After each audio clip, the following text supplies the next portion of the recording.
Okay guys, আবার একটা Amazon থেকে পার্সেল চলে এসেছে, যেটা হচ্ছে আমার এমটি ক্র্যাশ গার্ড। আমি অর্ডার মেরেছিলাম ডিজেন কোম্পানি। অ্যামাজনে দেখছি খুব রিভিউ ভালো। প্যাকেজিং দেখে তো বুঝতেই পারছো, একটা প্রিমিয়াম প্যাকেজিং আছে। এতে লেখাও ছিল অ্যামাজনের প্রোডাক্টের উপরে, নাম লেখাই ছিল হচ্ছে প্রিমিয়াম বলে। যাই হোক, এখন আপনাদের খোলা আনবক্সিং হোক। আমি হাতেই খোলা যাবে না।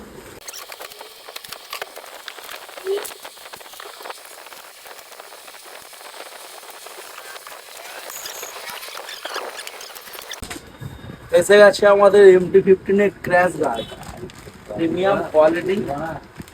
খুব বাপরে, দু সাইডে দুটো আছে, আলাদা আলাদা করে দিয়েছে।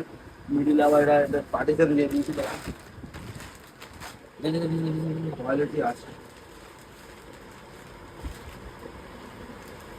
চলো এটা লাগাই, লাগানোর পরে কেমন লাগে দেখা যাক।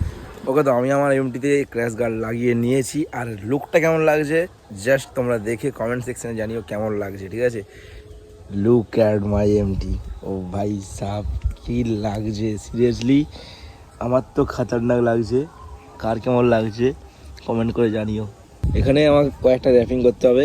এই জায়গাটায় গোল্ডেন পেপারটা তুলে দিয়েছিলাম, যেহেতু সেই সময় এটা লাগাতে হবে, দাদা তুলে দিয়েছিল। এখানটায় এইটার কভার আপ করার জন্যে, এই জিনিসটাকে কভার আপ করার জন্য এটা একটা ব্লু অ্যান্ড রেডের কম্বিনেশন মারিয়েছিলাম। এইরকম ঠিক ওখানে মেরেছিলাম, পুরোটা এসেছিলো, দেখেছিলে।